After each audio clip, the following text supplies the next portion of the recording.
membuat kami makin kenal Engkau siang hari ini. Terima kasih, Engkau baik, Engkau luar biasa. Roh Kudus yang kendalikan semuanya untuk kemuliaan nama Yesus Tuhan kami. Dalam nama Tuhan Yesus. Semua kita berkata, amin. Silakan duduk, saudara. Matius pasal yang ke-20. Matius pasal yang ke-20.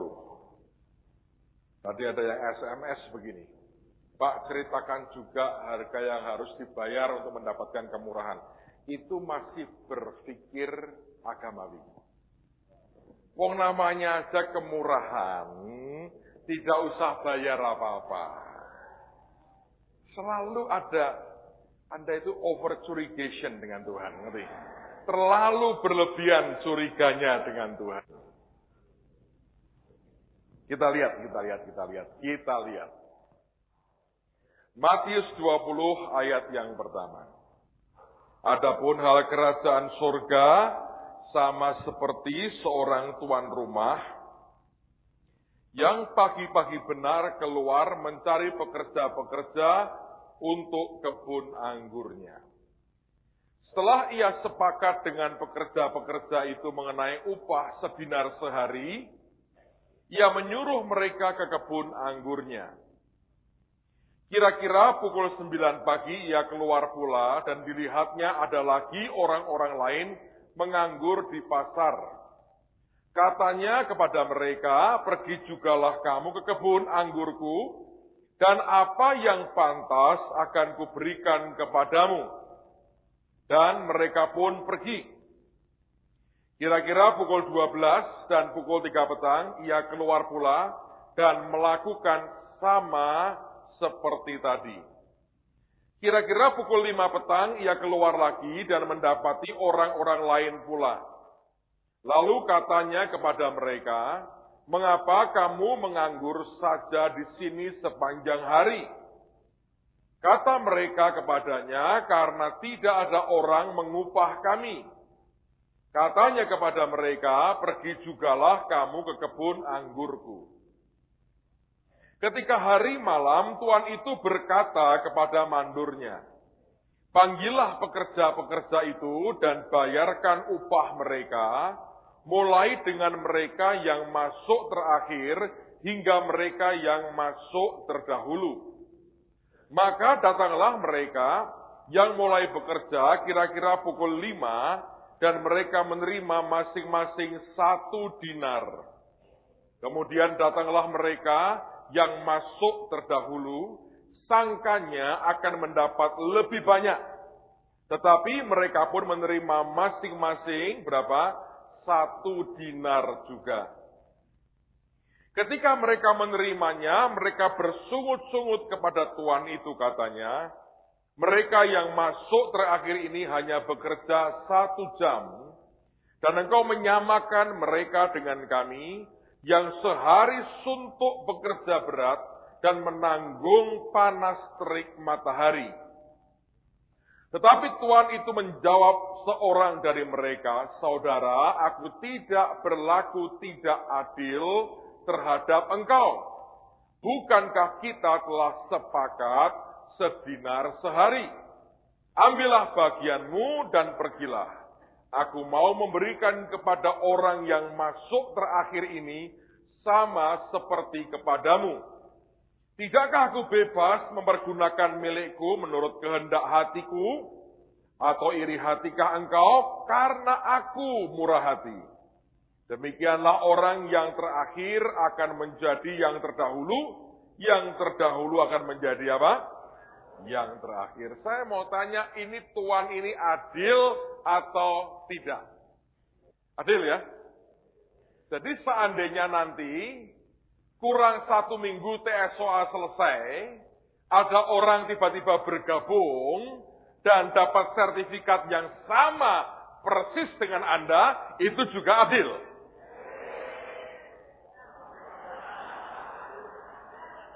Aha. Saudara berkata adil pertama karena Anda ngerti yang dimaksudkan Tuhan ini siapa? Tuhan. Saudara, dalam keagamawianmu, engkau tidak berani nyalahkan. Tapi penerimaan batinmu berkata apa? Tidak adil. Nah, ini masalah, saudara. Konfliknya di hidup kita itu begini. Lalu lama-lama ruwet. Ngerti? Mau bilang Tuhan tidak adil, tidak berani. Wong Tuhan kok dikata-katai. Emang sudah tidak pengen ke surga? Ya kan? Harganya kan harga mati aja, nggak suka sama Tuhan, ya dia berkata bye-bye. Tapi kalau melihat realitanya, orang berkata, rasa keadilanku terusik. Oh, keren banget. Kayak LSM aja. Lalu berkata ini tidak adil. Dia berkata kami menanggung terik matahari seharian. Ini cuma datang sore, sudah redup mataharinya, kerja cuma sejam, dapat duitnya sama. Sekarang saya mau tanya, Tuhan itu punya alasan tidak? Untuk memperlakukan masing-masing orang itu berbeda. Kalau Anda baca di Alkitab, apa coba alasannya? Satu persatu jawabnya, ayo. Iya. Itu bukan alasan kalau suka-suka Tuhan. Maksud saya, apakah Tuhan itu punya alasan yang dia bisa ungkapkan kenapa dia begitu? Ya memang betul. Nah, artinya gini. Loh itu sama juga suka-suka Tuhan tadi. Tuhan murah hati. Tapi kalau Anda ini pekerja ya, kalau saudara ini pekerja yang dari pagi sampai sore kerja. Oke? Tiba-tiba Anda terima perlakuan seperti itu. Dari jawaban Tuhan ini menjelaskan tidak kenapa dia begitu. Ya, silakan Pak, berdua. Kesepakatan. Jadi, kenapa? Kesepakatan sebenar sehari. Oke. Bukan menanti itu nganggur. Hah? Ya kenapa? Yang kerja keras kan yang pertama. Ya jelas. Harus kalau enggak itu kena itu undang-undang perburuan, saudara.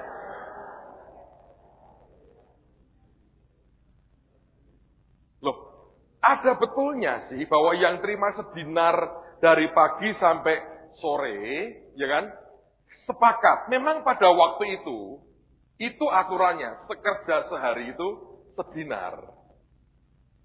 Tapi kemudian ini dibandingin dengan yang cuma sejam, sedinar. Nah, iya, itu memang nggak topik kita hari ini. Yang penting ada yang kerja. Nah, itu betul, tapi ini soal keadilannya di mana? Ya, dari sisi Tuhannya iya. Cuma saudara sebagai manusia, apa sih yang Anda rasakan dengan itu? Tetap adil nggak sih sebetulnya? Hah? Secara manusia kan susah kan? Loh, Anda mau bolak-balik seperti apa kan? Anda mau membela Tuhan sebetulnya. Daripada Alkitab dibongkar, repot, susah kita bela Tuhan dah pokoknya. Gampang karena saudara tidak ngalami sendiri. Tapi kalau Anda ngalami sendiri, saya jamin, saya beritahu, tidak segampang yang Anda katakan. Serius ini. Coba ya, kalau saudara ini hidup dalam sebuah komunitas, tidak usah jauh-jauh. Kalau Anda tinggal di satu kota lebih kecil dari Semarang, itu akan lebih kerasa. Kalau Anda di Jakarta, gede banget kan, jadi mungkin bisa berasa, mungkin tidak. Tapi seukuran Semarang aja, atau lebih kecil dari Semarang, itu Anda akan berasa sekali. Kalau saudara sama-sama hamba Tuhan, Anda melayani Tuhan, atau satu gereja aja, dan tiba-tiba ada 5 pengerja, satu saja terima perlakuan yang istimewa. Resah nggak saudara yang lain? Resah. Nah, persoalannya, Tuhan itu sering, tanda petik, meresahkan pekerja-pekerjanya. Dengan tindakan, ini kalau di sini saya berani ngomong apa adanya. Tanda petik loh tapi saudara ya. Kalau ini Anda buang, saya menghujat. Saya tidak berani, saudara. Dan seringkali, tanda petik, itu seperti memprovokasi pekerjanya.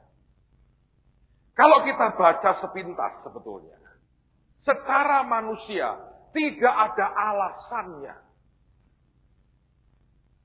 Sebetulnya untuk memberikan yang kerja cuma sejam, lebih banyak sebetulnya loh, dari yang sehari. Kenapa? Buat dia itu sejam sedinar. Buat yang pertama sehari 12 jam sedinar. Berarti ini orang terima 12 kali lebih banyak daripada yang pertama kerja. Yang sengsara yang mana? Yang pertama kan? Muncul-muncul. Kalau Anda nonton film yang paling gak enak tuh begini. Film silat ini, perebutan, kurang 2 menit selesai, muncul tokoh, set, pemenang ditusuk dari bang, ceng, terus yang menang, yang menang, tamat, itu gak enak banget saudara. Muncul terakhir, menang, tamat, itu kan, hah? Yang berdarah itu, kayak gak dianggap. Banyak kok. Saya mencoba membuat saudara berani dengan kritis. Bicara apa adanya dari hatimu ke Tuhan. Saya yakin Tuhan suka kok.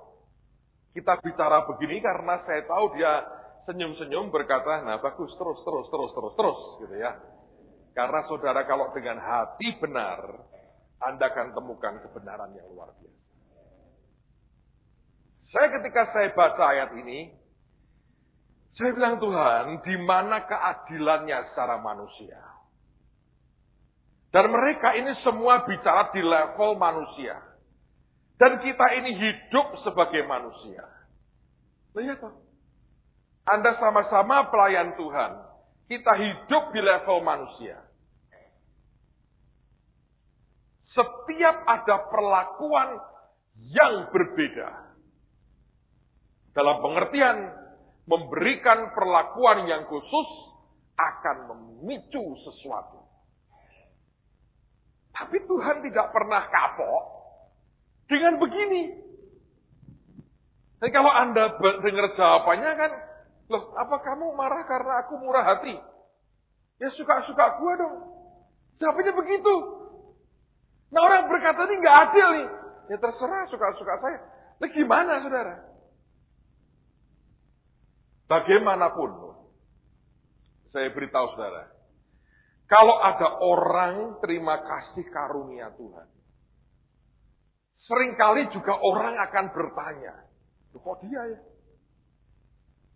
Nah itu loh saudara, yang jadi persoalan. Padahal orang itu juga berkata, kok saya ya? Dia juga bingung itu.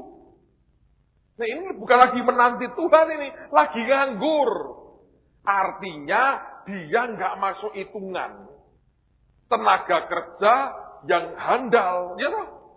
Kalau handal sudah diambil orang. Kalau Anda berprestasi buat rebutan perusahaan. Kalau tidak, itu map untuk sampai letek saudara. Anda bawa ke perusahaan-perusahaan, kagak ada yang buka. Kan begitu kenyataannya. Nah, saya mau cerita pengalaman. Ini sudah lama sih, sudah lama. Satu hari begini, saudara. Ada ini, almarhum Pak Samuel ini datang ke kantor saya.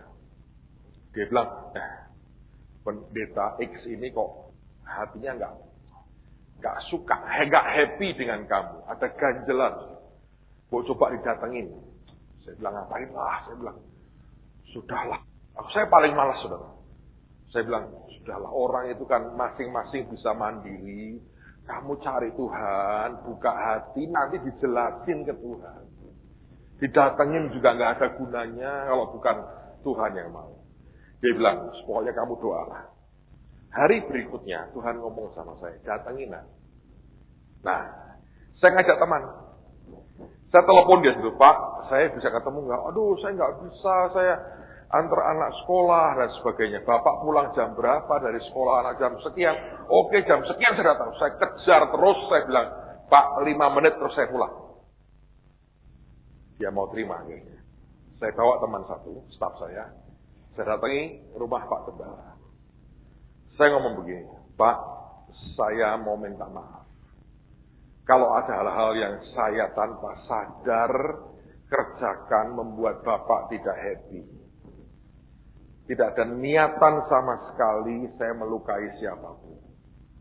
Saya minta maaf. Pada waktu itu, saudara, jemaat itu belum sampai 1000. Kira-kira baru mungkin jumlah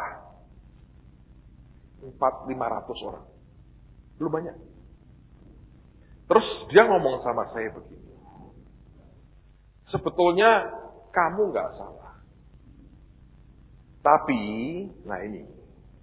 Ada pendoa saya. Kalau pagi kebaktian tempat saya, kalau sore ke tempatmu. Dan tiap kali pulang kebaktian, selalu ngomong sama saya begini, Pak Pendeta. Kenapa ya kita kok nggak bisa seperti tempatnya Pak Petrus Agung? Itu hadiratnya luar biasa, urapannya luar biasa, begini. Kalau saya doakan gereja kita, kok awan gelap terus Pak di atas kita.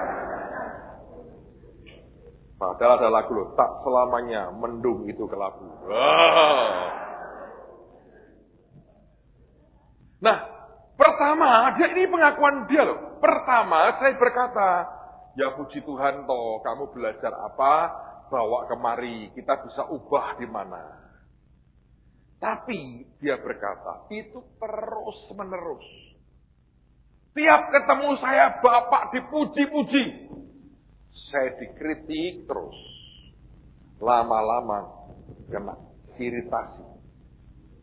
Ngerti? Saudara, makanya ya, kalau Anda cerita tentang hamba Tuhan siapa ke hamba Tuhan lain, hati-hati. Bisa membuat tidak baik. Itu kan salahnya, itu kan. Memang itu manusia begitu. Dengar orang memuji orang lain itu, aduh, itu jadi nggak gampang untuk menerima. Makanya kita berkata, bukan yang dipuji manusia yang tahan uji, tapi yang dipuji siapa? Tuhan. Jadi kita ini jangan cari pujian manusia. Pujian manusia itu gawat. Kelihatannya ya, dengerin. Pujian manusia itu gini. Hosana. Makanya salibkan dia. Nah, pendeta ini ngomong sama saya. Pak, saya ngomong begini. Orang kok dipuji terus. Apa orang itu tidak ada salahnya dan tidak ada kelemahannya? Nah, gawatnya dia bilang, saya coba pengen cari tahu Bapak itu kelemahannya di mana. Berita buruk apa yang bisa saya dapatkan tentang Bapak? Gawat gak, saudara? Waktu itu memang kami baru pisah. Ada sekelompok teman yang pergi dan membuat gereja sendiri. Dan dengan kelompok itulah dia berteman baik. Semua yang negatif dari pandangan orang ini dia makan. Nah, makanya nggak mungkin sempurna, itu mungkin sesat loh. Malah ujungnya begitu. Tapi lama-lama nuraninya terusik. Dia berkata, loh aku kok malah benci orang lain. Dia tidak pernah ngomong apa-apa ke saya. Tidak pernah musuhin saya. Tapi kenapa saya benci dia? Nah, gangguan itu Roh Kudus, saudara, yang ganggu hatinya dia. Terus dia ngomong ke Pak Samuel. Pak Samuel ngomong ke saya. Dia bilang, saya minta maaf. Dia berkata gitu. Terus kami saling mendoakan. Dah selesai, saya pulang. Buat saya pembelajaran, buat saya berkata, ya ini pembelajaran baik. Kira-kira 1 atau 2 bulan setelah itu. Saya masih ingat sore itu saya baru pulang dari Amerika. Capek sekali di badan saya. Saya mau tidur jet lag. Sore saya nyalakan telepon, itu ada answering machine, si pendeta ini telepon saya. Bilang, Pak, saya butuh bantuan. Bisakah Bapak telepon saya? Saya dengar dia butuh bantuan. Saya telepon dia. Dan beliau ngomong begini. Ada pekerja saya kerasuan. Mungkin manifestasi ikatannya, saya nggak tahu. Dia ngomong begini. Dari pagi, Pak, saya layani sampai sore. Tidak bisa keluar. Rohnya tidak mau keluar. Tolong kalau Bapak bisa, Bapak kemari bantu doa. Saya lemes, saudara. Kenapa? Badan saya ini sudah nggak kuat. Tidak pengen nengking setan. Pengen cari bantal, pengen tidur secepat mungkin saya bisa. Gak tahan. Capek sekali. Saya dengar begitu. Waduh, nggak bisa hati saya. Saya bilang, Tuhan tolongi saya. Nah waktu itu, saya langsung naik mobil. Saya berangkat pelan-pelan setelahnya. Karena mata sudah redup banget, saudara.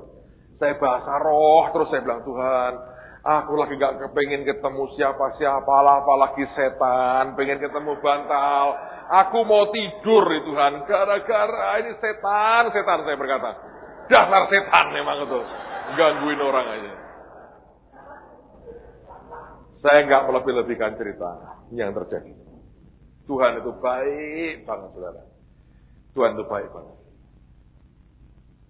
Saya berhenti depan gereja. Saya turun dari mobil, dijemput stafnya dia. Pak, ayo Pak, di belakang. Saya masuk ke belakang. Ada ruangan di situ. Ada pintunya. Saya masuk. Begitu saya masuk. Saya lihat orang itu dipegangi beberapa orang. Tangan, kakinya. Si gembala juga lagi megangi kepalanya, nengkingi terus begitu. Sudah seharian. Tiba-tiba, saya buka pintu masuk, semua orang noleh ke arah saya. Ya, termasuk yang kerasuan noleh. Begitu dia noleh, dia teriak, hilang katanya. Pergi. Gembalanya berkata, urapan betul katanya. Padahal ngantuk banget tuh. Itu Tuhan atau bukan? Tuhan kasihan sama saya. Dia suruh Mikael tepukan kepala setan ini. Teriak, kabur akhirnya. Saudara. Sebetulnya, kalau saya lihat gambaran itu, Tuhan itu mau bicara dengan beliau. Sekaligus Tuhan juga ngajari saya banyak. Bahwa yang namanya kasih karunia, kemurahan Tuhan itu. Tidak selamanya Anda bisa tertawa. Saudara. Karena ketika nanti Anda lihat orang lain bereaksi seperti itu, hatimu sedih. Berkata, loh, aku ini bukannya mencuri apa-apa dari siapapun. Ini pemberian Tuhan. Tapi toh kenyataan yang namanya manusia. Yang namanya iritasi hati itu tetap ada. Nah, sekarang ini pertanyaannya. Kenapa Tuhan seperti itu? Saya coba baca berkali-kali, saya bilang, Tuhan ajari akulah. Ya aku senang karena saya selalu merasa jadi orang yang kerja cuma sejam dan dapat sedinar. Dalam hidup saya ngalami seperti itu. Saya beritahu saudara ya, kami bangun gedung Holy Stadium itu. Izin cuma ngurus hanya 4 hari, izinnya keluar saudara. Itu izin gereja, bukan gedung umum. 4 hari keluar. Kami sudah habiskan itu uang puluhan miliar. Sampai hari ini saya bersaksi, kami tidak pernah menghentikan pembangunan Holy Stadium. Kalau Anda lihat itu dari awalnya, nanti tanggal 7 bulan 7, kita akan presentasikan itu gambar rekaman videonya. Dari tanah nggak ada apa-apa, bisa berdiri seperti itu. Saya beritahu saudara, saya ini kerja tidak terlalu berkeringat lah. Saya melihat Tuhan itu ajaib. Loh, di sisi itu saya berkata, Tuhan, aku berterima kasih. Cuman kan tidak tolong orang sebetulnya. Kalau saya hanya berkata, aku diberkati loh, aku diberkati. Malah menimbulkan kebencian. Saya bilang, Tuhan, di hatimu pasti ada sesuatu yang membuat Tuhan itu membuat keputusan. Saya percaya Tuhan itu kadang-kadang bisa moody banget, tahu moody. Tergantung moodnya, kadang-kadang saya tahu. Tapi dalam segala hal, Tuhan itu punya reason, punya alasan, punya patokan yang di dalam hatinya. Saya bilang, Tuhan, kalau aku hanya berkata, aku diberi Tuhan kemurahan, diberi Tuhan favor, diberi Tuhan kebaikan. Orang bisa berkata apa? Ya, puji Tuhan lah. Bagus buat kamu, tidak bagus buat saya. Tapi kalau ini kebenaran, mestinya kan di belakang ini ada sesuatu dong Tuhan. Dan saya berkata, yang jelas pasti bukan karena saya melakukan sesuatu, sehingga kemudian Tuhan melihat perbuatan saya dan dia memberkati. Tapi ada sesuatu di belakang itu yang kemudian diungkapkan dan itu akan membuat kita bisa ngerti kenapa Tuhan buat seperti ini. Nah, ketika saya pelajari lebih jauh, saudara, saya melihat ada 3 kondisi yang berbeda dari orang-orang ini. Bahwa betul, kalau Anda perhatikan di ayat yang kedua, di Matius 20, ayat yang kedua. Alkitab berkata, setelah ia, saudara? Sepakat, Anda garis bawahi kata sepakat. Dengan pekerja-pekerja itu mengenai upah sedinar sehari, ia menyuruh mereka ke kebun anggurnya. Kata sepakat artinya begini, kesepakatan itu karena pembicaraan dua belah pihak. Ya toh? Istilahnya ada tawar-menawar. Ada bargaining power di situ. Yang dimiliki oleh pekerja. Tuhan maunya apa? Kerja ya? Oke, aku maunya gaji sekian. Dia bilang, enggak lah, terlalu mahal sekian ya. Tambahin dong sekian. Terjadi tawar-menawar.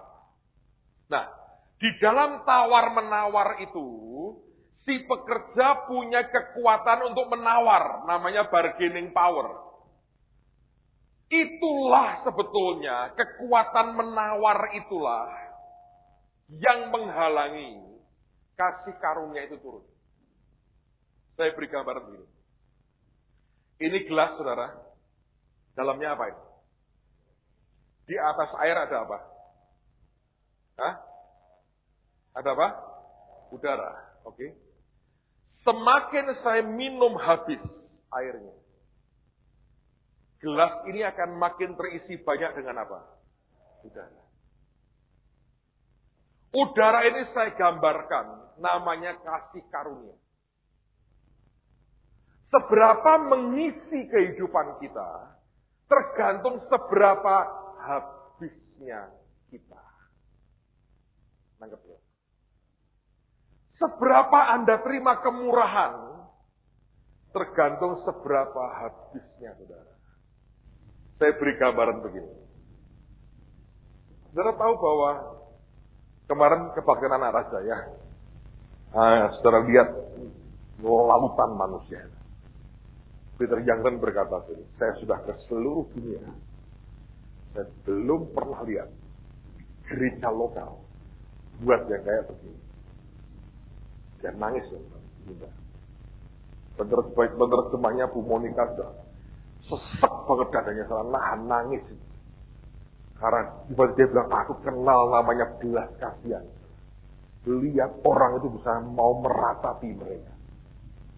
Dan kemarin saya diinterview, dia bawa kru sendiri, saya jalan muter. Dan beliau akan buat satu program TV untuk khusus meliput anak raja yang kemarin itu. Dia akan buatkan sebagai bagian dari teachingnya dia. Dan kalau tidak ada perubahan, nanti Natal dia buat artikel khusus. Dan di dalamnya ada isi tentang kebaktian seperti kemarin. Coba Anda pikir. Saya berikan gambaran paling sederhana. Ada orang sakit yang masuk dalam kaki sendiri. Gitu? Ada orang sakit yang masuk digandeng orang lain. Ada orang sakit yang masuk sambil duduk di kursi roda, tidur. Ada orang sakit yang masuk tidak jalan pun tidak, duduk pun tidak, tidur, digotong. Seberapa habisnya, saudara? Seberapa dahan Anda akan terima? Semakin lumpuh gak bisa apa-apa di depan Tuhan. Semakin digotong malaikat jalannya, duduk paling depan, saudara. Makin Anda sehat, duduk di atas sana. Anda perlu parem kocok setelah selesai, ngerti nggak, saudara? Saya beri gambarannya dengan Tuhan itu begitu. Sebab orang pertama ini masih punya kekuatan untuk menawar. Dia berkata, kamu butuh bekerja, aku ini bisa kerja. Kebisaannya untuk kerja membuktikan dia berkata, aku berhak menerima berdasarkan kesanggupan. Semua orang Kristen itu perasaan pertamanya, aku bisa, itu kuat.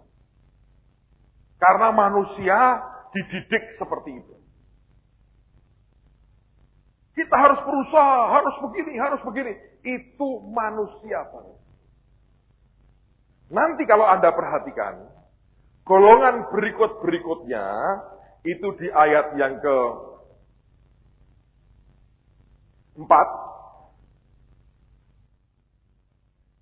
katanya kepada mereka, pergilah juga kamu ke kebun anggurku, dan apa yang pantas akan kuberikan kepadamu.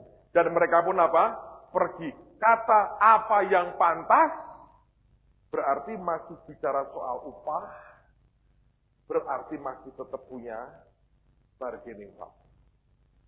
Tapi makin mengecil.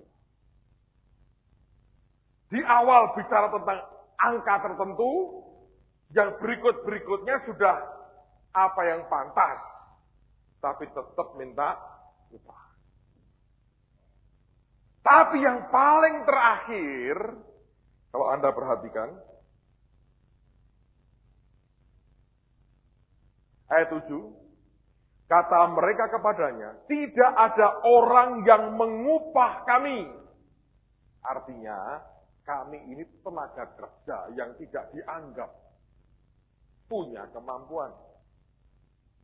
Katanya kepada mereka, pergi jugalah kamu ke kebun anggurku. Tapi tidak ngomong soal upah sama sekali. Terserah. Nyerah dengan Tuhan.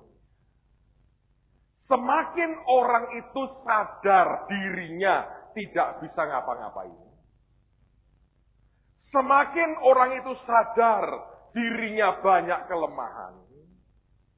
Semakin orang itu sadar kemampuan dagingnya tidak bisa berbuat banyak bagi kepentingan Tuhan. Dia tidak punya bargaining power. Tidak ada berontaknya, tidak ada marahnya, tidak ada politiknya, tidak ada. Tidak ada kebanggaannya sama sekali. Tidak ada. Dia sangat di bawah. Dan dia sadar tidak ada orang mengupah kami. Kami ini bukan orang yang qualified. Kami orang yang tidak bisa apa-apa. Tuanya berkata, pergi ke kebun anggur. Dia kerja, dia masuk dengan nahan malu. Masuk bingung, mau ngapain. Sekian menit pertama bingung, saya kerja di bagian mana? Kok sudah hampir selesai semua? Ya, disuruh kerja. anugerah ya, kok ada orang masih mau mempekerjakan kami. Nah, hati seperti itu loh saudara. Itu rahasianya. Dia nggak kerja apa-apa. Cuman hati seperti itu yang berkata, ya aku ini kalau bukan Tuhan, nggak bisa apa-apa. Aku ini nggak bisa apa-apa. Makanya Paulus berkata, dia lebih suka bermegah dalam apa? Kelemahannya. Dia cuma cerita ini loh, ketidakberdayaan. Banyak orang pamer kesanggupannya. Paulus bermegah dalam kelemahan. Dia berkata ini loh, aku nggak bisa apa-apa. Semua karena kemurahan. Apa yang aku bisa, aku nggak bisa apa-apa. Kalau Tuhan bilang mati, aku mati. Dia berkata hidup, aku hidup. Yang di sini bukan terus berputar cari siasat. Tapi tenang. Dan berkata Tuhan, semua toh ujungnya daripada. Kalau engkau nggak berbuat apapun, aku bisa apa? Nanti kalau Tuhan kerja dalam hidupnya, dia diberi ide, diberi perintah, diberi apa? Dia melakukan sesuatu, orang kaget, wih pinter orang ini. Bukan. Bukan karena kebisaannya. Tapi memang sadar, aku gak bisa apa-apa. Makin kita gak bisa apa-apa, ya dalam kelemahan lah. Apa? Kuasanya jadi apa? Dalam apa itu? Ketidakberdayaan. Makin saya minum, airnya makin saya kurangi, udaranya makin bertambah. Makin kemampuan daging kita ini, kita taruh dan sadar tidak bisa. Nah kalau orang sadar nggak bisa, dia bukan orang yang gampang tersinggungan. Mau diinjak, mau dimaki, mau dibilang lu tidak bisa. Dia berkata, ya memang aku nggak bisa. Tapi ada orang-orang yang tinggal dikit aja marahnya luar biasa. Sebab dia merasa bisa. Kalau ada orang-orang yang tidak dipakai dikit aja marah, itu artinya dia merasa mampu. Saudara belum sampai ke titik sebuah anugerah yang sempurna dalam hidupmu. Dan itu bukan perbuatan lagi loh. Tapi pengerjaan Tuhan di dalam kita yang begitu rupa. Melalui proses dalam kehidupan batin kita yang sedemikian rupa. Sampai membuat kita hanya bisa tersungkur di bawah kaki Tuhan dan berkata, aku ini gak bisa apa-apa. Semua murni karena kebaikan dan anugerah. Makanya saya berkata, kalau kita belajar Yesus, dia nggak punya metode. Metodenya adalah tidak bermetode. Karena semua dia berkata loh, aku tidak bisa berbuat apa-apa dari diriku sendiri. Nah kok Anda bisa? Berarti engkau lebih hebat dari Yesus. Maaf dalam hal ini. Sesuatu yang salah terjadi kan benar. Yesus sendiri berkata, aku tidak bisa berbuat apa-apa dari diriku sendiri. Secara manusia, aku nggak bisa apa-apa. Tapi orang berkata, loh kita harus berbuat sesuatu dong. Masa kita diam saja? Diam kalau Tuhan tidak perintahkan. Tapi Anda berbuat cepat bertindak. Kalau roh Tuhan perintahkan. Bukan tindakan kita ini bukan karena kemampuan manusia kita. Dan ini bagian yang paling susah dimengerti. Tidak semua orang Kristen bisa pahami. Ada orang berkata gini, untuk maju dalam Tuhan, ya harus baca Alkitab, berdoa sekian jam. Agama. Anda membaca Alkitab bukan supaya Anda mendapatkan pahala. Anda baca Alkitab supaya engkau ngerti hati Tuhan. Itu. Anda berdoa sekian jam bukan karena kewajiban doa sekian jam itu membuat dihitung sebagai jasamu. Setiap kali Anda berdoa, itu hubungan pribadimu dengan Tuhan. Mau berapa lama, terserah kekasihmu. Dia mau Anda berlama-lama, ya berlama-lama. Dia mau Anda di mobil, dimanapun Anda berada, ngomong, dia bisa ngomong. Kalau sudah dipatok dalam aturan, sekian jam, sekian pasal, saya berkata ada orang-orang seperti itu untuk mendisiplin dirinya. Dan tidak ada yang salah dengan itu. Tetapi kalau itu sebagai sebuah syarat untuk orang diberkati, sekian hari, tiap hari sekian pasal, maaf, tidak ada ayatnya. Itu bukan hati Tuhan. Itu agamawi.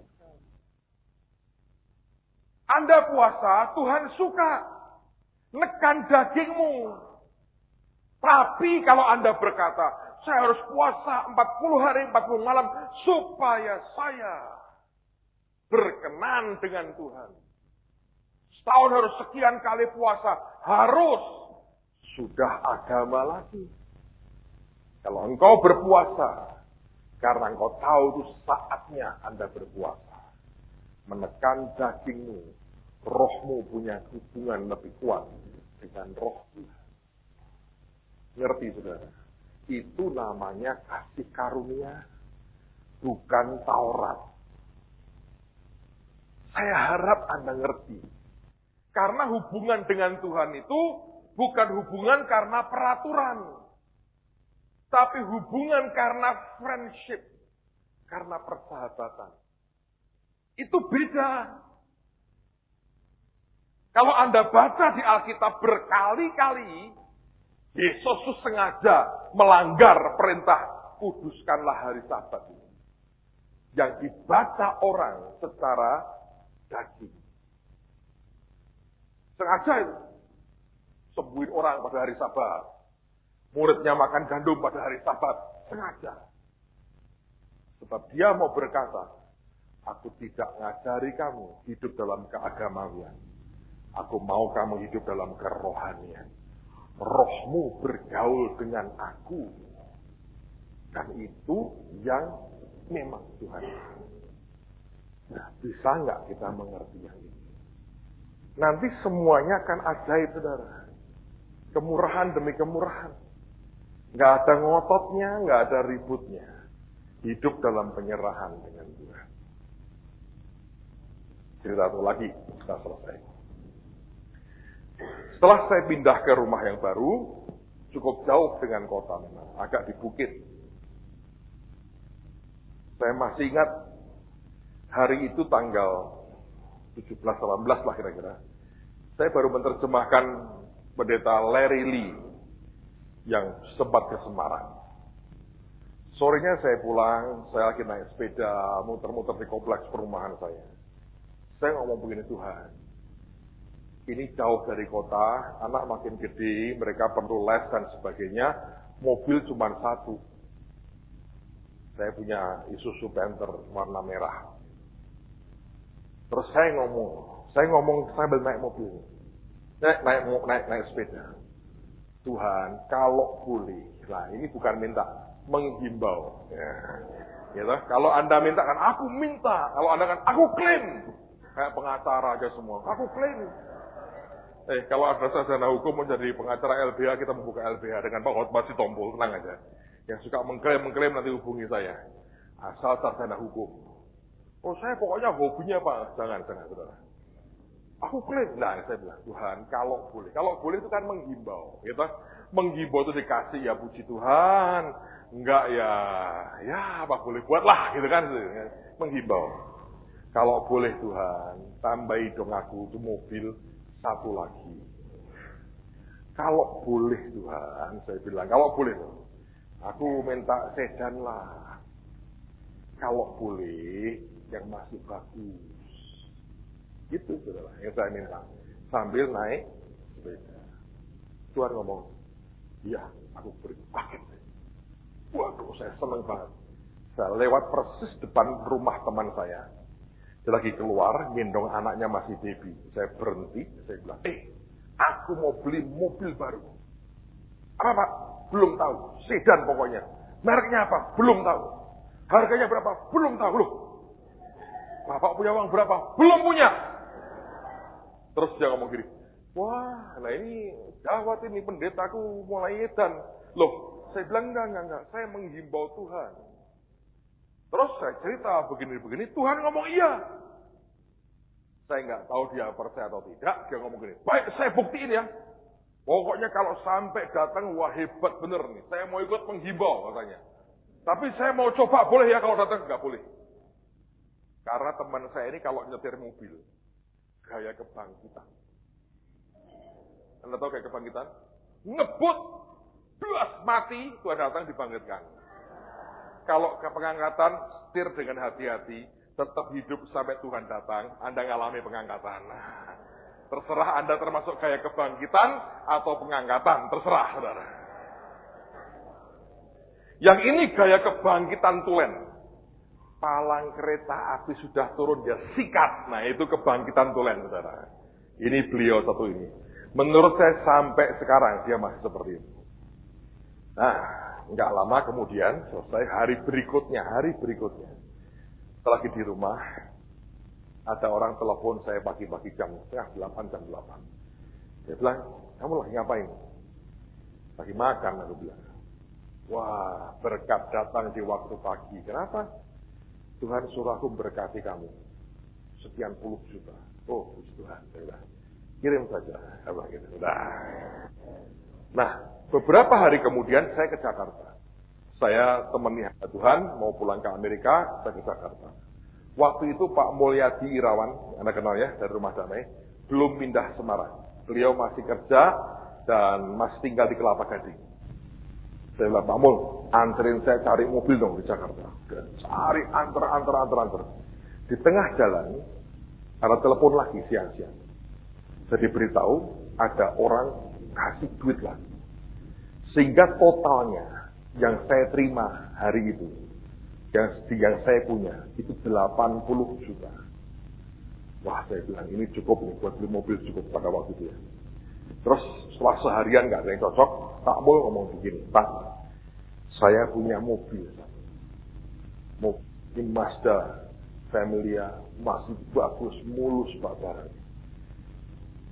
Nah, emang Bapak mau jual? Iya, saya mau jual. Nah, boleh saya lihat. Nah, kalau Bapak mau, saya akan tunjukkan ke Bapak. Oke, ntar sore kita lihat ya. Sore saya ke rumah dia, saudara. Saya lihat barangnya bagus banget, masih mulus. Saya suka banget. Terus saya tanya, Pak, Bapak mau jual berapa?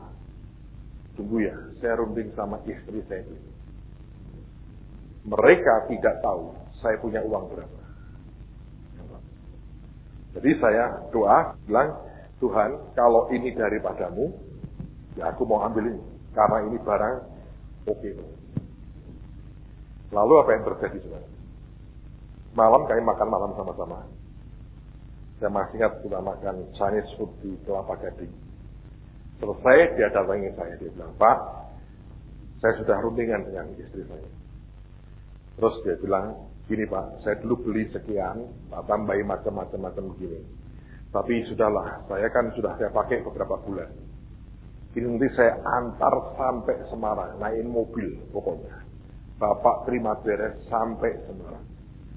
Oke, saya bilang, Bapak mau jual berapa? Kalau Bapak nggak keberatan, bayar saya 72 juta. Amin. Jadi, Bapak nggak nawar? Enggak. Kenapa nggak nawar, Pak? Satu, saya percaya Bapak. Iya sih Pak, sebetulnya saya jual ini sedikit di bawah harga. Oke. Yang kedua, Anda harus tahu. Saya terima 80 juta. Saya mesti kembalikan apa? Perpuluhan berapa? Perpuluhan itu boleh kita makan sendiri tidak? Beneran. Boleh. Harus kembali ke siapa? Tuhan. 80 juta kurangi perpuluhan 8 juta berapa? Persis 70. Ya, kirim ke Semarang. Saya telepon teman saya. Mobilnya udah nyampe. Panik. Celana pendek, kaos singlet, lari ke rumah saya. Mana. Dia bilang, beneran Pak? Beneran saya bilang. Wah, hanya menghimbau. Loh, ini hanya mobil himbauan. Saya percaya kita masih punya banyak waktu. Saya bisa ceritakan Mazda saya yang kelak saya berikan ke Pak Sugi, Radio Rema. Oleh Pak Sugi dipersembahkan lagi. Itu mobil itu aneh banget, saudara. Satu hari kami naik mobil di Jakarta. Itu mobil saya serahkan ke Pak Sugi, tak berikan ke Pak Sugi. Kami naik mobil itu. Saya, Pak Mul, Pak Sugi bertiga reuni ex pemilik Mazda.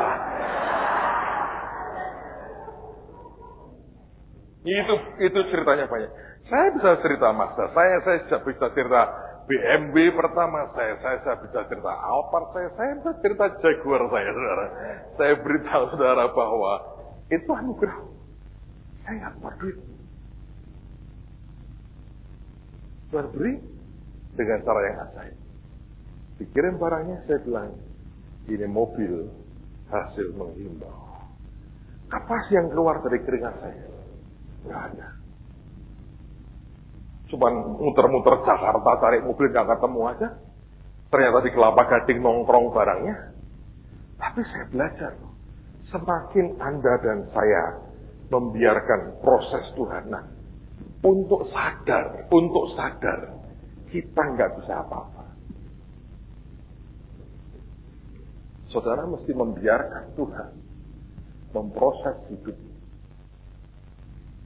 Sampai engkau diyakinkan, apapun yang keluar dari dagingmu, ujungnya gagal. Sampai Anda kapok betul mengeluarkan apapun yang dari daging saudara. Nah, kalau sampai itu terjadi, saya beritahu demi kasih Tuhan, Anda tiba-tiba di titik itu. Dan itulah saat dimana kemurahan Tuhan dialirkan dalam hidup. Itu bukan perbuatan saya. Saya hanya berkata, Tuhan, silahkanlah. Dan dia mulai ayun, dia mulai bawa. Diremukkan. Jangan berontak, jangan marah, jangan kepahitan, ikuti aja. Tiba-tiba sampai engkau di bawah sekali. Dan engkau sadar, dari aku, apapun yang aku buat, tidak ada apa-apanya. Kalau bukan dari dia. Dan begitu sampai di titik itu, saudara, itu kayak langit mulai dibuka. Dan semua diturunkan dalam anugerah Tuhan yang luar biasa. Well, saya berharap Anda belajar banyak lewat semuanya ini. Lusa teruskan di Pekalongan. Saya minta Anda dukung doa sungguh-sungguh. Pekalongan ini akan merupakan jadi ajang yang menarik sekali. Tapi saya berdoa banyak jiwa dibawa datang kepada Tuhan Yesus. Mari berdiri sama-sama. Haleluya. Kita punya Tuhan yang luar biasa.